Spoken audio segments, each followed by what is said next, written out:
Nah, kalau misalkan Baraya nonton film siapa itu yang Sylvester Stallone ngelawan Simon itu, di situ kan digambarkan bahwa manusia semakin kesini itu semakin tidak sadis, semakin takut lihat darah, semakin takut menghadapi dengan kekerasan dan sebagainya, kan begitu. Dan kita memang melihat itu dengan mata kepala sendiri sekarang itu gitu. Orang-orang Mesopotamia kuno, orang Cina kuno, orang Yunani kuno itu di masa lampau mereka mengembangkan sebuah teknik penyiksaan terhadap manusia yang benar-benar brutal, di luar nalar manusia zaman sekarang gitu. Baik yang legal untuk hukuman mati misalkan maupun yang ilegal yang dilakukan oleh perampok atau orang-orang jahat dan sebagainya.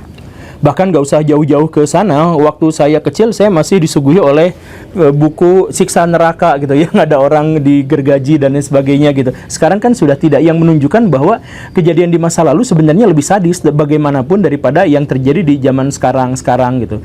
Atau misalkan Alexander Agung yang melakukan kekerasan yang jauh lebih brutal daripada Hitler, tidak dianggap sebagai penjahat yang sangat gimana gitu. Jadi orang-orang di zaman dulu menganggap bahwa kesadisan itu adalah bagian yang mungkin bisa ditolerir. Kalau sekarang kan terhadap Adolf Hitler kita susah sekali untuk memberikan penghargaan lebih gitu. Padahal kalau dibandingin ya nggak sekejam Alexander Agung gitu, misalkan seperti itulah ya. Nah, jadi jawabannya sebenarnya adalah bahwa orang-orang zaman sekarang itu tidak lebih sadis daripada orang zaman dulu. Tetapi kenapa film-film kartun justru malah yang hype itu yang sadis-sadis? Mungkin ada kemungkinan bahwa sebenarnya kita memang punya dorongan alamiah untuk melakukan hal yang kejam, hal yang brutal, yang di masa lalu bisa terjadi, tetapi di zaman sekarang karena moral kita, etika kita sekarang itu dikungkung oleh humanisme dan antropomorfisme atau antroposentrisme, maka mungkin kita memang menjadi lebih suka, tapi hanya dalam fantasi saja karena kita tidak mungkin melakukan itu di dunia nyata. Mungkin seperti itu ya.